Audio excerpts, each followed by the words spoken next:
এই যে 30টা রোজা রাখার নিয়ত করছেন, নিয়তের লাভ আছে না নাই? কেমন লাভ আমি বলি।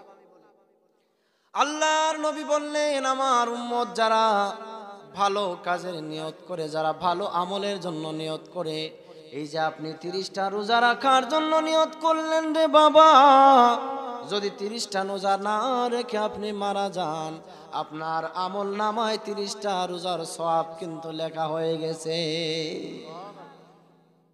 আপনারা খুশি না বেজার? এই যে নিয়ত করছেন, নবীজি বলছেন আমার উম্মতের আমলের চেয়ে নিয়তের দাম আল্লাহর কাছে গ্রহণযোগ্য বেশি। জোরে বলেন আলহামদুলিল্লাহ। এই যে নিয়ত করছেন, আপনার আমার আমল নামায় কিন্তু রমজানের 30টা রোজার সওয়াব অলরেডি লেখা হয়ে গেছে।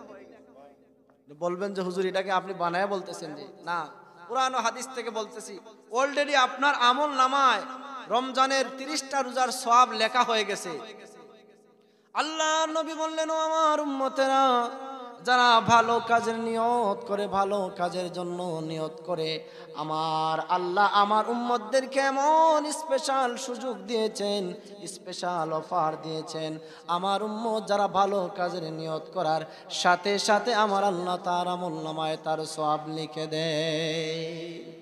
করুক বা না করুক, রোজা রাখতে পারুক আর না পারুক, এই যে নিয়ত করেছে, নিয়তের বিনিময়ে আল্লাহ 30টা রোজার সওয়াব আপনার আমলনামায় লিখে দিয়েছেন। সুবহানাল্লাহ। শুধু তাই নয়, তাই নয়, আল্লাহর নবী বললেন, আমার উম্মতেরা যদি খারাপ কাজের নিয়ত করে, আপনি নিয়ত করছেন আগামী কালকে অমুক বাড়িতে চুরি করবেন, নিয়ত করছেন আগামী কালকে অমুক বেড়ার আইল কাটটা নামাই লাইবেন, এরকম লোক আছে না নাই? সারা দিন জিকির করে আর আরেক বেড়ার আইল কাটটা নিজের ক্ষেতের মধ্যে নামায়া দেয়। আইল কাটে আর জিকির করে, তসবিহ জপে, তসবিহ জপে আর আইল কাটে। এই যে আপনি আইল কাটতেছেন আর তসবিহ জপতেছেন, আমার ভাইয়েরা বাবারা, এই কাজটা ভালো না খারাপ?